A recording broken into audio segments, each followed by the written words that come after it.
sponsored by Gation.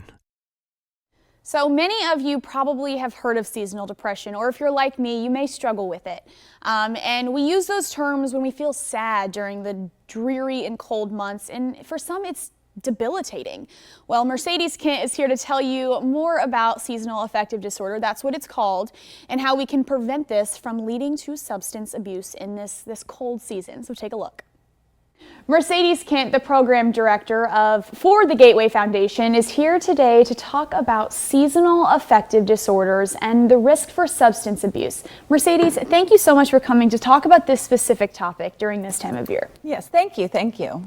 So first and foremost, what is seasonal affective disorder? So seasonal affective disorder is a form of depression, and for most people it typically occurs in the fall and winter months. And so research suggests that it's lack of sunlight, the shorter days, so people experience more symptoms in the fall and winter, and then they have a relief in the summertime.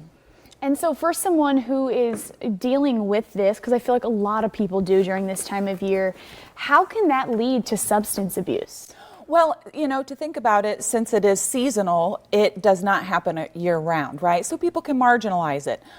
We do know that nearly 50% of people that experience, you know, some kind of depressive disorder, some kind of mental health disorder, also experience substance use disorders.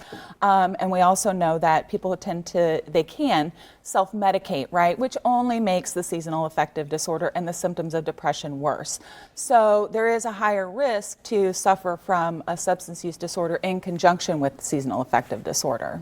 Does the Gateway Foundation, do you guys offer any treatments for that? Is there even a treatment for it? Yeah, absolutely. I'm glad you brought that up. And I think it's really important that we address both at the same time, right? Because if we better the depression, maybe the substance use gets worse. If we continue to focus on just the substance use, maybe the depression gets worse. So it's really important to address those together concurrently, so we can learn more coping skills to identify, you know, how do we get through these things without resorting to self-medication. Because we were chatting before and you kind of said, you told me a few things, you know, vitamin C, like a few more holistic approaches that can just maybe make your life a little brighter.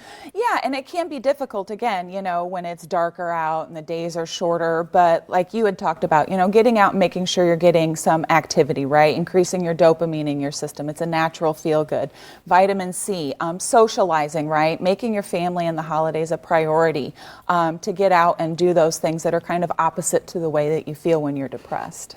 So Mercedes, while people are dealing with this, where can they go for more information, to maybe reach out to you guys to help with treatment, just get a support system? Yeah, absolutely. We can be reached at 855-925-GATE, and our website is www.gatewayfoundation.org. Well, Mercedes, thank you so much. Thanks, I will link this all on newschannel20.com. You guys can just click it, go to their website, or give them a call if you're in need of help.